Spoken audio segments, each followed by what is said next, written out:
"Calm down, sweetheart. Stop being selfish." That was my mother's instruction. At the same time, strangers she hired carried boxes labeled with my sister Chelsea's name into my living room. Dad shouted orders upstairs, acting like the owner. Years of professional effort vanished, one cardboard box at a time. Every sacrifice and late night was dismissed instantly. I briefly doubted myself. Was I the problem? Too cautious? Too distant? But before judging me, look at the deed. Their names were not listed. My name is Wendy Hayes. I'm 30. This house, the one they tried to invade, was not given to me. It wasn't inherited, and no one helped me finance it. I bought it myself. Every skipped holiday, every freelance job taken after midnight, every promotion I fought for, all of it funded this house by the reservoir. It is my safe place. It is proof I'm more than the daughter they forgot.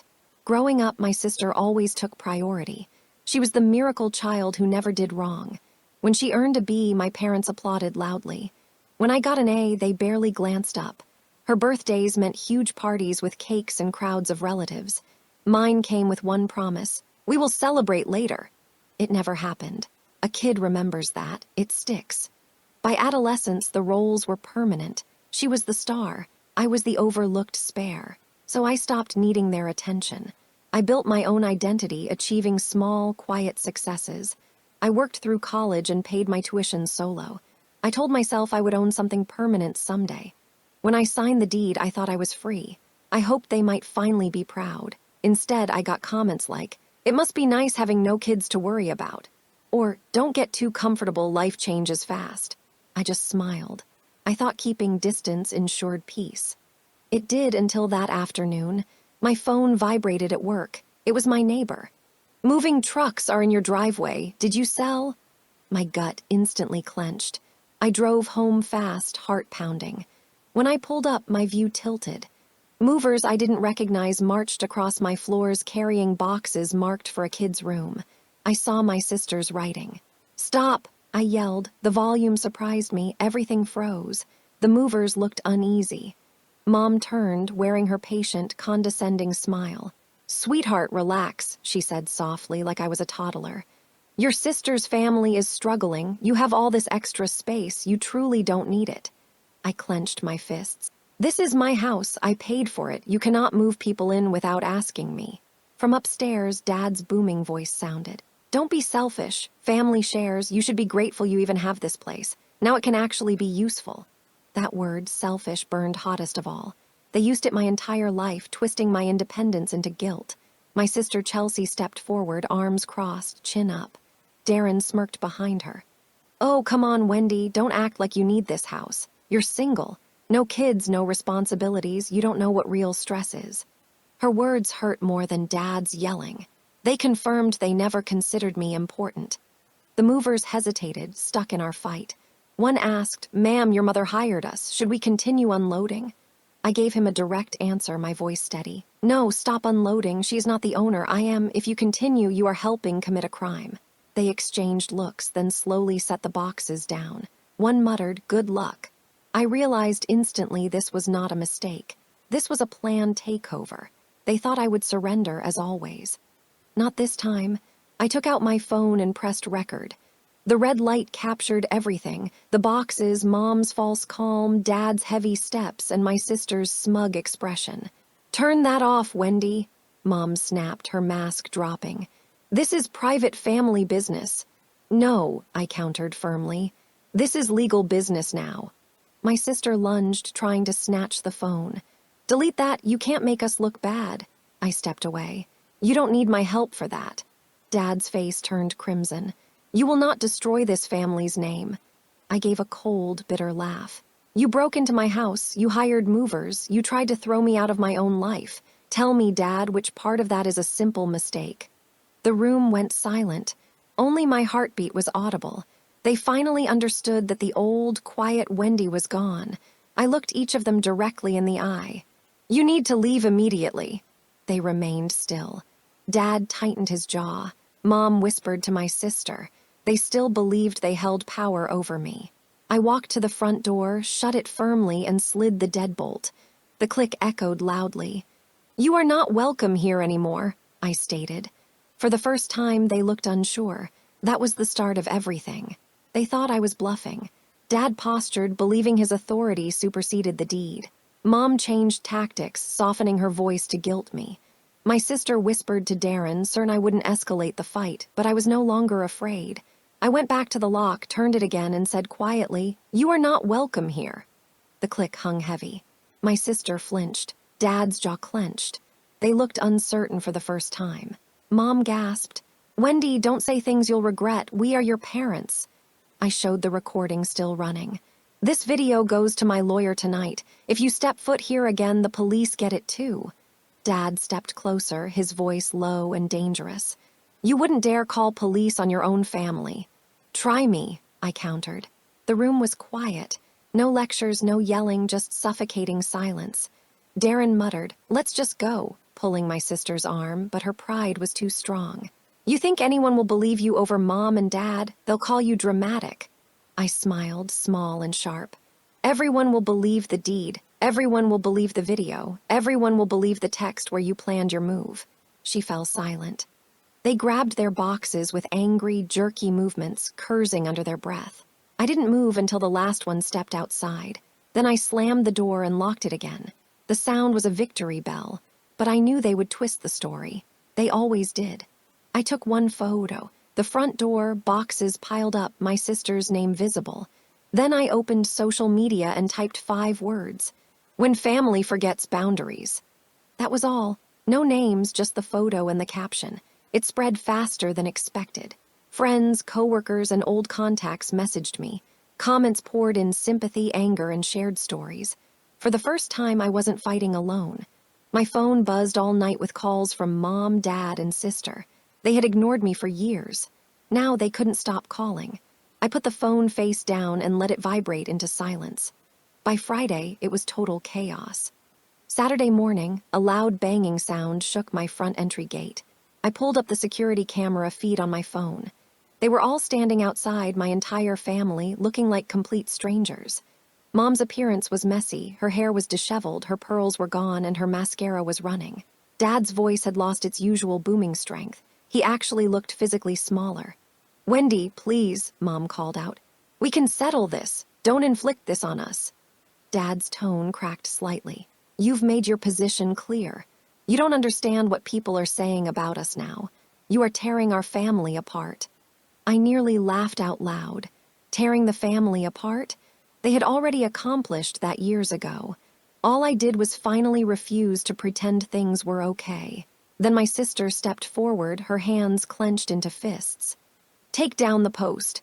Let us move in, or I promise you will regret this." I leaned close to the intercom system, keeping my voice steady but sharp enough to sting. "Regret? You spent years betraying my trust. You tried to steal my property. You publicly humiliated me. And now, just because the world is finally seeing your actions, you decide I am the real problem." Her lips began to tremble. Darren whispered something, trying to pull her arm away, but she stayed rooted to the spot. I pressed a button on my phone. The house alarm started blaring, loud and piercing. They jumped back, startled by the noise. Mom covered her ears. Dad grabbed her arm and started dragging her forcefully toward the car. My sister froze for a single moment, then sprinted to catch up. Neighbors cautiously peeked out from behind their curtains. Dogs started barking everywhere. Just like that, the people who always dominated every space I occupied were reduced to frantic trespassers running away from facing themselves. By the following Monday morning, the true consequences had begun. My social media post had been shared thousands of times.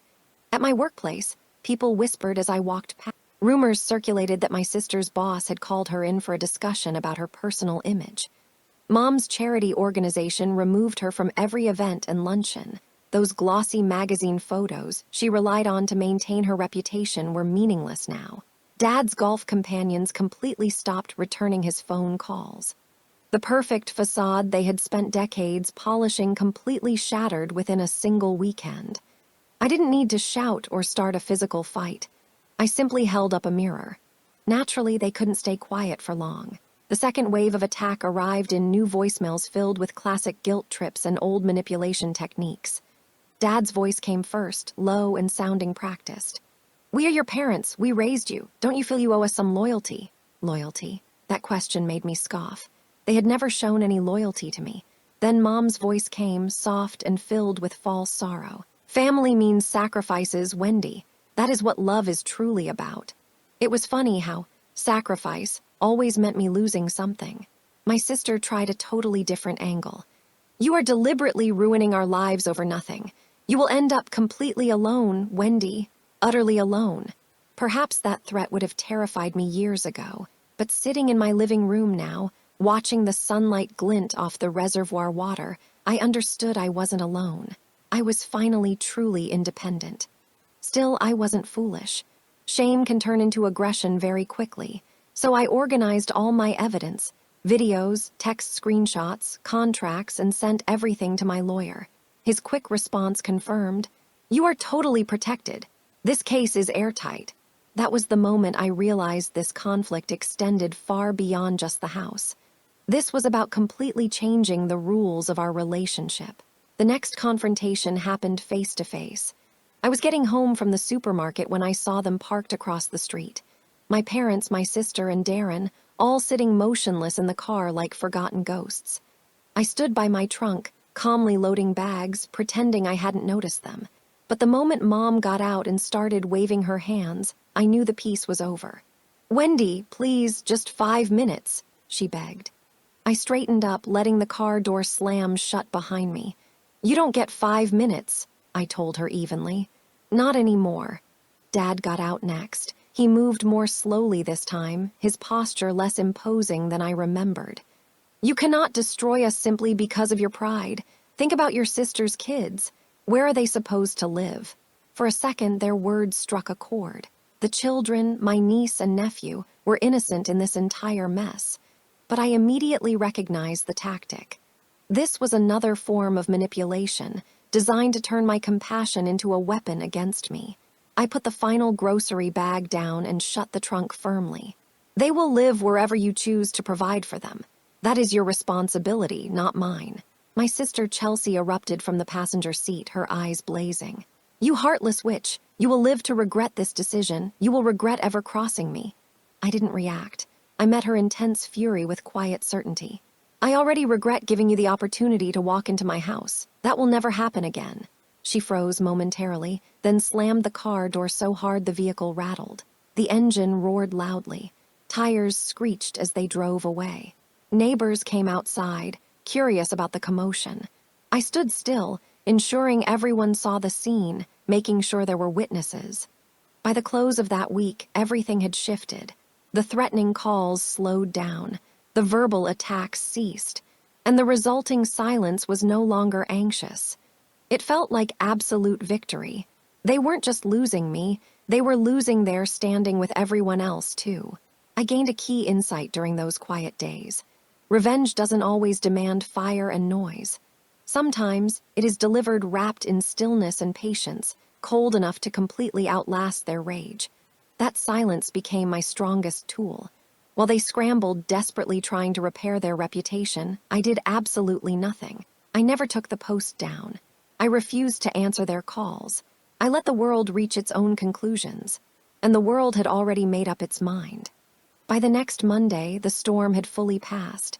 My original post, still highlighted at the top of my profile, was being reposted by random people across the country. The comment section was flooded with responses from people who shared similar stories. "This is exactly my mother," one read. "I thought I was the only one. Thank you for speaking the truth." For years, all I had wanted was my family's approval. Now I didn't need it. I had something far more powerful, proof that I wasn't crazy and that my boundaries were valid. Meanwhile, the consequences continued to unfold. Mom's charity dropped her from all committees. No more high-profile luncheons. Dad's golf club quietly removed him from the board to avoid any further controversy. And my sister.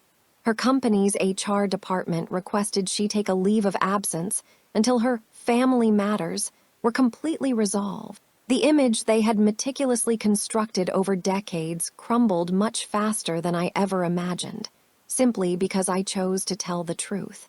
It was strange how quiet this victory felt.